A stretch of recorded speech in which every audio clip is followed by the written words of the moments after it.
অতীত কত সুন্দর ছিল, কোথায় থেকে কি হয়ে গেল। তখন সোহাকে পাঠিয়ে দেওয়ার পর অনু বাড়ির সবার চোখ ফাঁকি দিয়ে এক কাপড়ে বাড়ি থেকে বেরিয়ে আসে। তার ধারণা সায়নই সোহাকে পাঠিয়েছে অনুকে নিয়ে যেতে। সে হয়তো তার প্রিয়তমার জন্য বাহিরে অপেক্ষা করছে। সায়নের জন্য অনুর বুকে বেশ অভিমান জমে আছে। অনু বাড়ি থেকে বেরিয়ে ছুট লাগায় বাড়ির পেছন দিকে। সোহা অনুর কথা মতোই সেখানে অপেক্ষা করছিল। অনু সেখানে এসে চারদিকে খোঁজাখুঁজি শুরু করে দেয়। কাকে খুঁজছো এভাবে? অনু বলল, সোহা তোর ভাই কোথায়, কেন খুঁজছো তাকে? বেশ ঝাঁঝালো কণ্ঠে সোহা অনুকে প্রশ্নটা করে। অনু অবাক চোখে সোহার দিকে তাকিয়ে আছে। মানে? সোহা বলল, মানে বুঝলে না?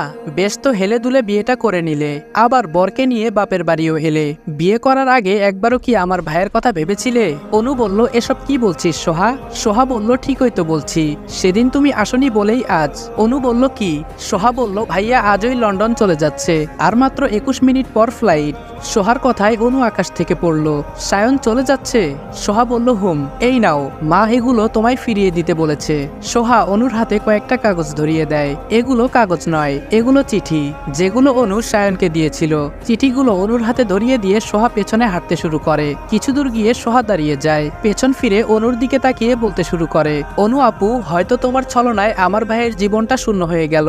আমি আমার ভাইয়ের ভালোবাসা হারালাম। আর হ্যাঁ, এই চিঠিগুলোর অস্তিত্ব এখানেই শেষ করে দাও, না হলে যদি তোমার বরের হাতে চলে যায়, তোমার বড়লোক বর কি তোমার মতো এরকম মেয়েকে মানবে?